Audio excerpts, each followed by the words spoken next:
जो काम तुम्हारी राइफल नहीं कर सकती है, जो काम कभी जिंदगी में तुम्हारी गोली नहीं कर सकती है, राइफल पे गोली नहीं करेगी, वो काम मेरे भगवत प्रेमियों स्त्री की गोली कर सकती है, स्त्री की गोली कर सकती है।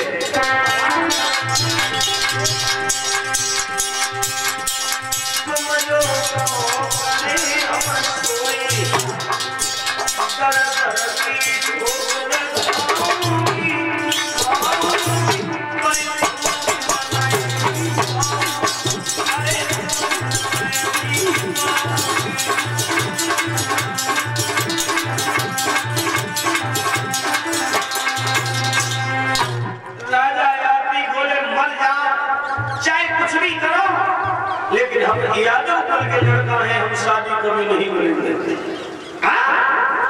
और जो राजा यादव संत भगवान वहां से चल गए वो तैयार रहे, हाय देवयानी ने पुनः फिर घोड़ा कर लगाओ खबर नहीं, और जवाब दिया महाराज इस तरह से न जाओ, एक बार जरा हमारे पिताजी से चल करके तो बातें तो कर लो, तुम चलेगा ना? मेरे पिताजी से चल करके दो बातें जरूर कर लो। राजा यादव कहने लगे बातें तो हम तब कर लेते कि अगर हम ब्राह्मण कुल के होते तो, और हमें मालूम है कि हम यादव कुल के लड़का हैं और तुम शादी करने के लिए बार बार मजबूर कर रही हो, ऐसा अन्याय हम नहीं कर सकते। और राजा यादव जब चलने को तैयार रहे, सोई एक बात और कहने लगी, सुनो चले जाइयो, इतने नाराज मत हो।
आप ऐसा अन्याय क्यों कर रहे हो?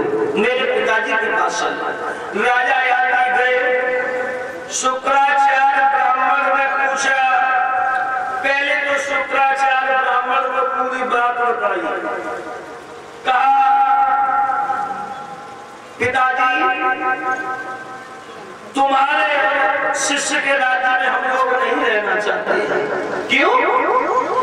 बोले तुम्हारे शिष्य की बेटी शर्मिष्ठा ने जो मेरे साथ उद्धार किया है, वो मेरी एक बात सुनो, पहले तो ये है कि तुम्हारे लिए उन्होंने भला बुरा सब कहा, तुम्हें भिखमंगा बताया।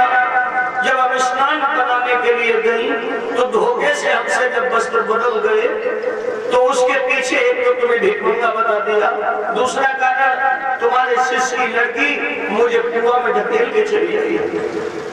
हम नहीं रहना चाहते, कोई बात नहीं। बेटी तुम्हें निकाला किसने? यादव कुल के महाराज यादी को बुलाया गया। पूछा यादी को, पूछा ये बताओ तुमने हमारी बेटी की जान को बचाया, लेकिन हम तुमसे एक बात पूछ रहे हैं कि तुम्हें हमारी बेटी का स्वभाव कैसा लगा? अब देखो मतलब शुक्राचार्य ब्राह्मण जो थे वो कितने घुमा फिर करके कितने सुंदर शब्द बोल रहे हैं, और ये हमारे माता पिता का धर्म बनता है। जब अपनी बेटी का विवाह करें तो हर माता पिता को ये देख लेना चाहिए कि ये हमारी बेटी के योग्य है या नहीं है। जैसे हम हैं वैसा ही हमें घर देख लेना चाहिए, क्योंकि आजकल दौलत के भूखे भेड़िया बहुत घूम रहे हैं, और भूखे भेड़ियों के घर में भैया कभी शादी इस तरह से मत कर देना। क्यों कि अगर गरीब परिवार की बेटी किसी पैसे वाले के यहाँ पर पहुंच जाती है तो जो समझदार लोग होते हैं वो अपनी बेटी की तरह अपनी बहू का जीवन का निर्वाह कर लेते हैं, और जो दौलत के भूखे भेड़िया होते हैं उस बेटी की जिंदगी भर बीमारी रहती है। आज महाराज यादव को पूछा, ये बताओ तुम्हें हमारी बेटी का स्वभाव कैसा लगा? यादव महाराज बोले ठीक है, बढ़िया है, अच्छी है, बात मान जाती है, लेकिन जिद ज्यादा करती है। सो शुक्राचार्य ब्राह्मण समझिए इसका मतलब महाराज यादव को हमारी बेटी से हित हो गया। फिर बेटी को पूछा, बेटी तुम्हें कैसा है मेरा स्वभाव लगा? देवयानी बोली ठीक है, बढ़िया है, ठीक है, मान नहीं लेकिन बहुत देर में मान तो है लेकिन कुछ देर में मान। शुक्राचार्य ब्राह्मण समझे इसका मतलब हमारी बेटी को भी राजा यादव से हित हो गया। तब उन्होंने पूरी अपनी हकीकत बात बताई महाराज यादव को कि देखो मेरी बेटी को श्राप लगा हुआ है, हम अपनी बेटी की शादी यादव कुल में ही करेंगे, आप दूल्हा बनकर के बारात लेकर के मेरे यहाँ आओ। इधर वो दूल्हा बनने की तैयारियां करते, इधर शुक्राचार्य ब्राह्मण ने बृहस्पति से कहा है अब हम तुम्हारे राज्य में रहना नहीं चाहते। क्यों? क्योंकि तेरी लड़की ने हमें बहुत बड़ा भिखमंगा बताया, तेरी लड़की हमारी लड़की को कुआं में ढकेल के चली आई। तो गुरुजी अगर हमें छोड़ के तुम चले गए तो